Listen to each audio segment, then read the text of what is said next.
सकल संत गुरु जन जो समझा रहे हैं, ये चर्चा भुलाना महामूढ़ता है। बड़े भाग्य से ऐसा अवसर मिला है, निरर्थक बिताना महामूढ़ता है। सकल संत गुरुजन जो समझ लो ये परिवार कब तक रहेगा, किसी का सुखद प्यार कब तक रहेगा।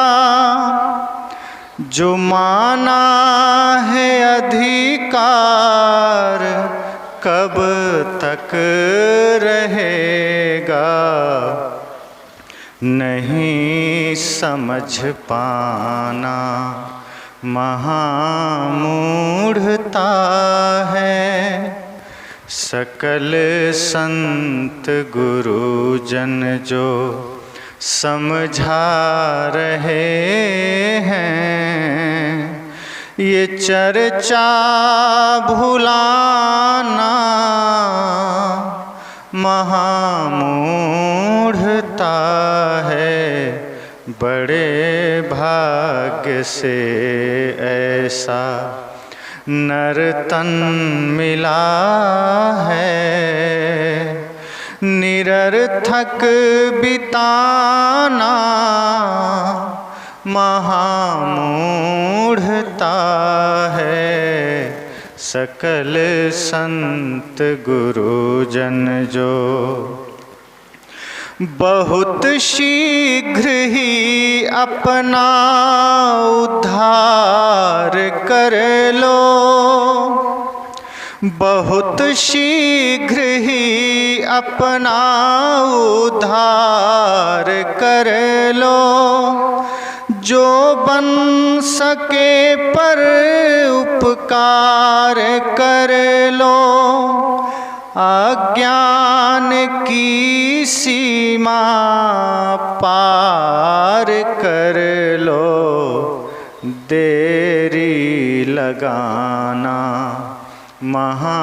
महामूढ़ता है, देरी लगाना महामूढ़ता है। ये चर्चा भुलाना, ये चर्चा भुलाना महामूढ़ता है।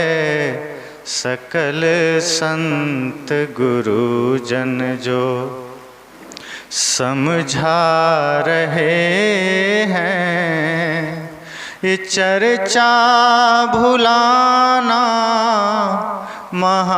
महामूढ़ता है। सकल संत गुरुजन जो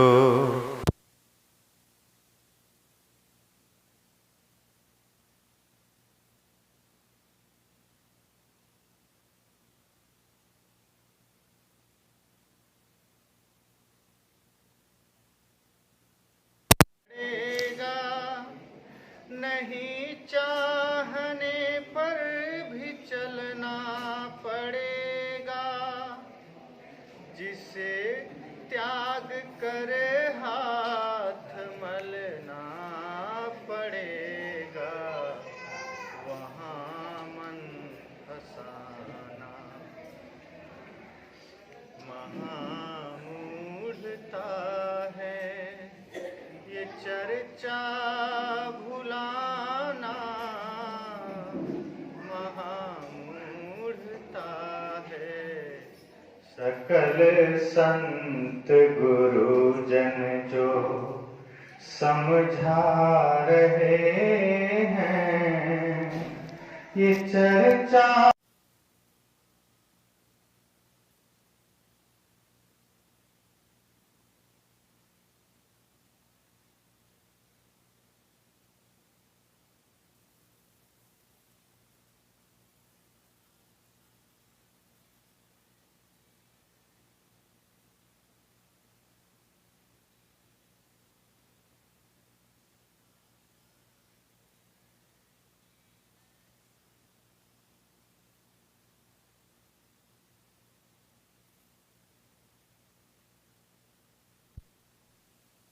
के पीछे समता न आती है, ममता के पीछे विषमता रहा करती, ममता के पीछे ममता बढ़ाना, ये ममता बढ़ाना महामूढ़ता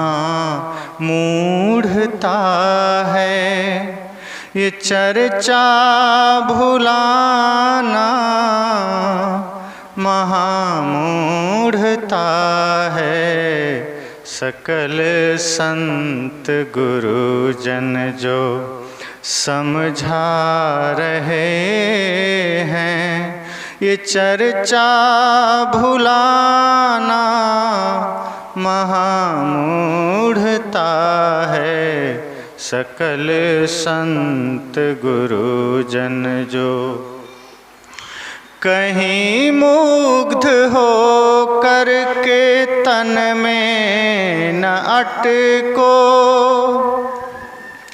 कहीं मुग्ध हो करके तन में न अटको, कहीं लोभी बन कर के धन में न अटको, अचल में रहो चपल मन में न अटको, पथिक अटक जाना महामूढ़ता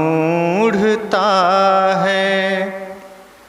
ये चर्चा भुलाना, ये चर्चा भुलाना महामूढ़ता है। सकल संत गुरुजन जो समझा रहे हैं, ये चर्चा भुलाना महामूढ़ता है। सकल संत गुरुजन जो, सकल संत गुरुजन जो। संत कहते हैं संपूर्ण जीवन का एक तरह से बायोडाटा दे दिया उन्होंने, सूत्र दे दिया कि कहाँ कहाँ हम फंसते हैं और कहाँ से हमें दुख मिलता है।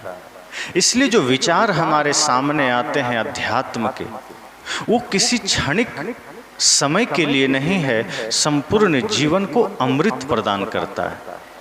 सोचिए, जब हम शोक की अवस्था में होते हैं, जब हम विचलित अवस्था में होते हैं, जब हम ऐसा समय में, ऐसे समय में होते हैं जब लगता है कोई सहारा नहीं है और संसार से सबसे हम अलग हो जाते हैं, तब लोग क्या करते हैं? जिनको धर्म का सहारा नहीं है, गुरु संत का सहारा नहीं है, वे लोग आत्महत्या कर लेते हैं।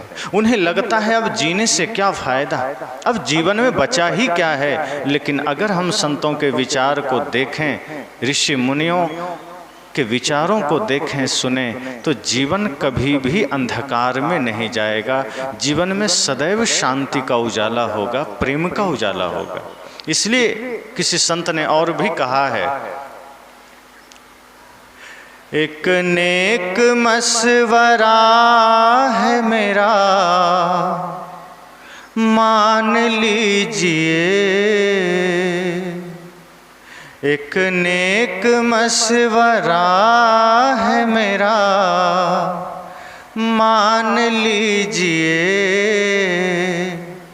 दुनिया ये 4 दिन की है, पहचान लीजिए दुनिया ये 4 दिन की है, पहचान लीजिए। एक नेक मशवरा है मेरा, मान लीजिए दुनिया ये 4 दिन की है, पहचान लीजिए दुनिया ये 4 दिन की है। संतों ने ये कहा है, किताबों में है लिखा, संतों ने ये कहा है, किताबों में है लिखा। पीने से पहले पानी को छान लीजिए। एक नेक मशवरा है मेरा, एक नेक मशवरा है मेरा, मान लीजिए दुनिया ये 4 दिन की है, पहचान लीजिए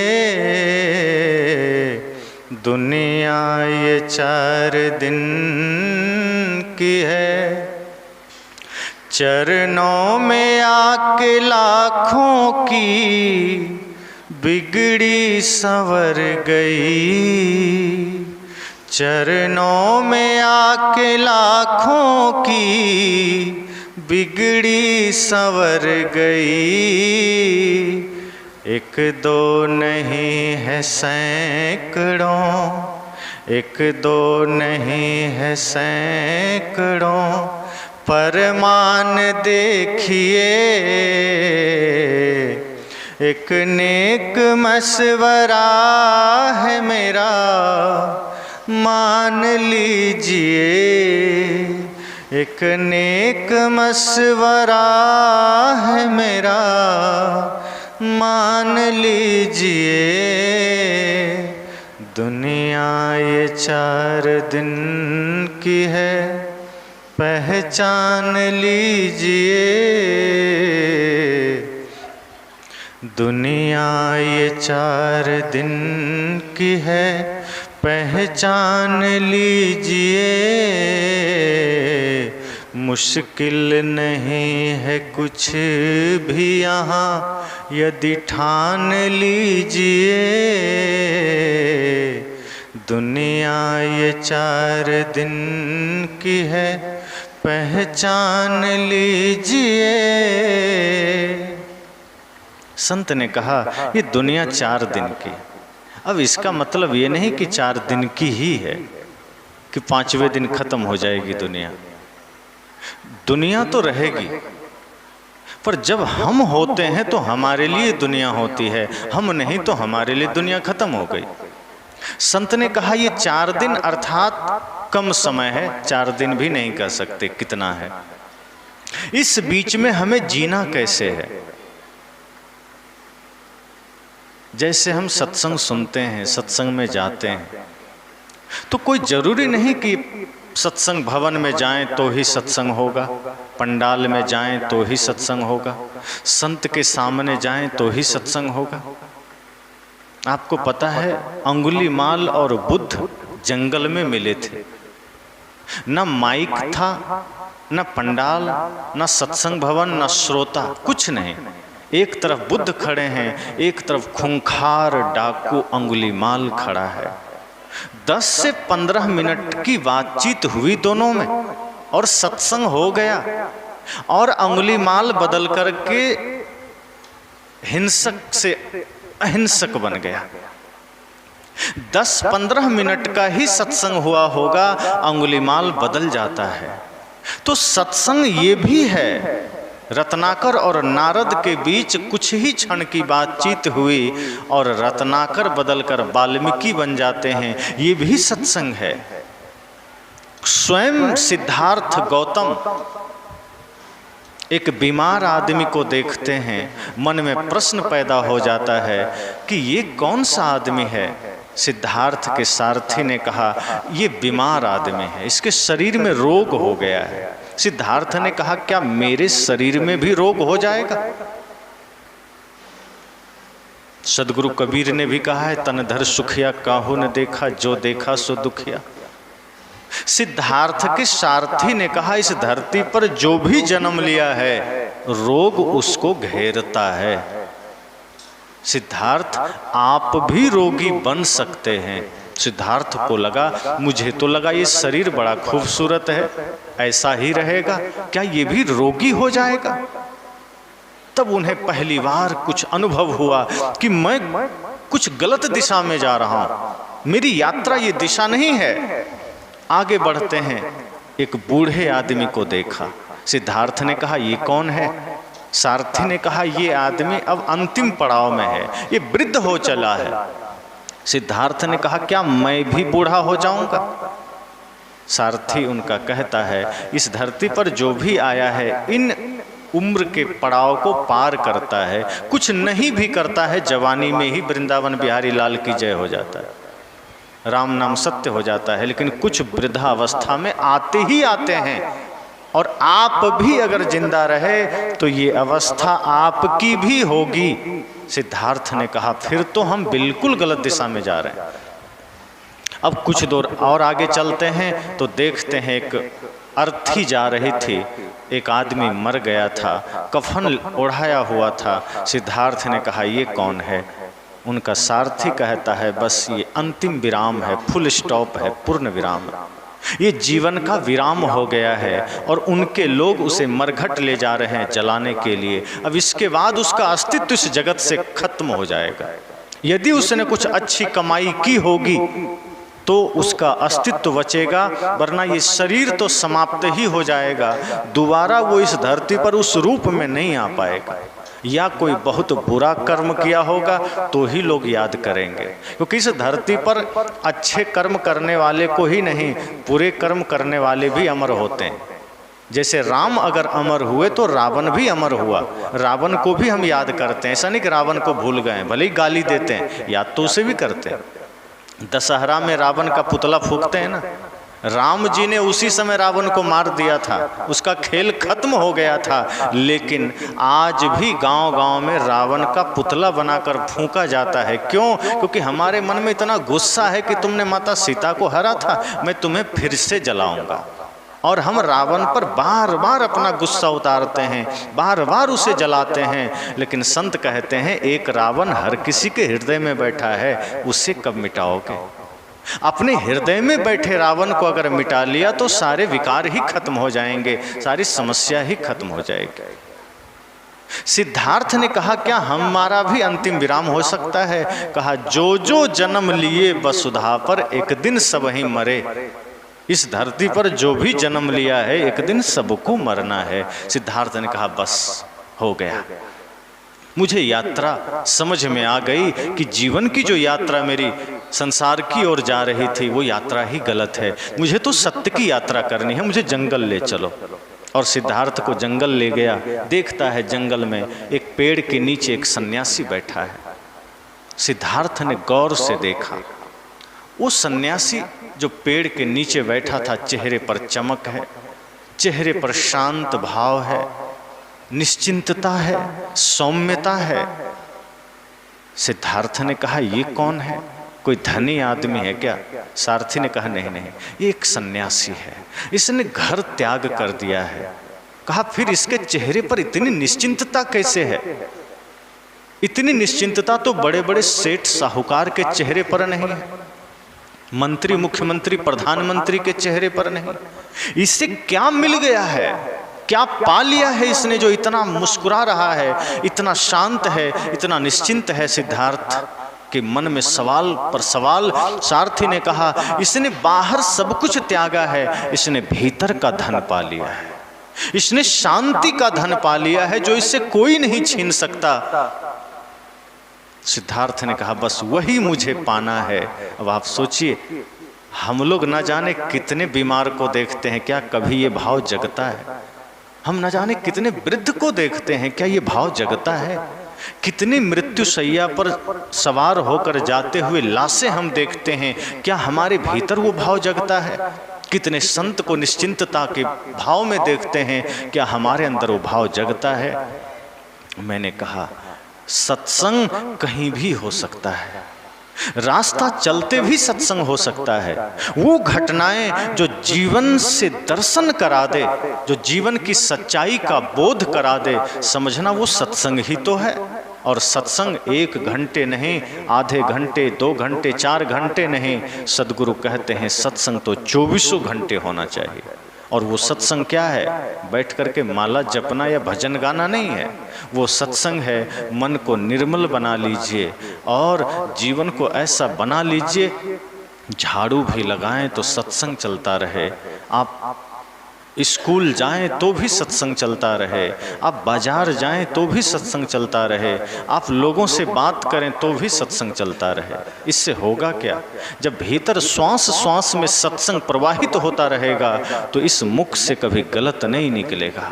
जब श्वास श्वास में सत्संग प्रवाहित रहेगा तो ये आंख कभी गलत जगह नहीं जाएगी। जब श्वास श्वास में सत्संग की धारा बहेगी तो ये कान कभी गलत शब्द को भीतर आने नहीं देगा। जब श्वास श्वास में सत्संग प्रवाहित होगा तो ये हाथ कभी किसी के गर्दन पर नहीं जाएगा।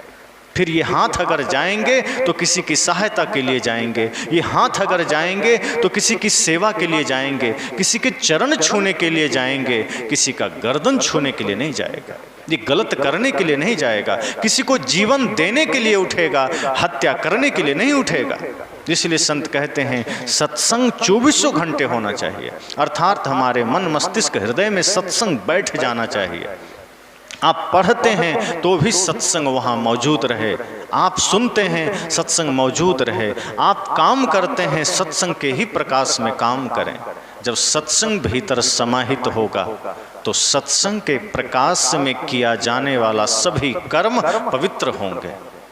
कई बार लोग कहते हैं क्या करें, शहर जाते हैं तमाम तरह के दृश्य देखने पड़ जाते हैं, कहीं कुछ पोस्टर चिपके हैं, कहीं अश्लील पोस्टर चिपके हैं, कहीं कुछ है कहीं कुछ है, क्या करें, देखना पड़ जाता है। संत कहते हैं नहीं, अगर भीतर ध्यान उतर जाएगा, भीतर प्रीति लग जाएगी सत्संग से तो आपकी आंखें जाएगी तो सब जगह, लेकिन इन आँखों से वो दृश्य वही अंदर आएगा जो यहाँ चाहिए।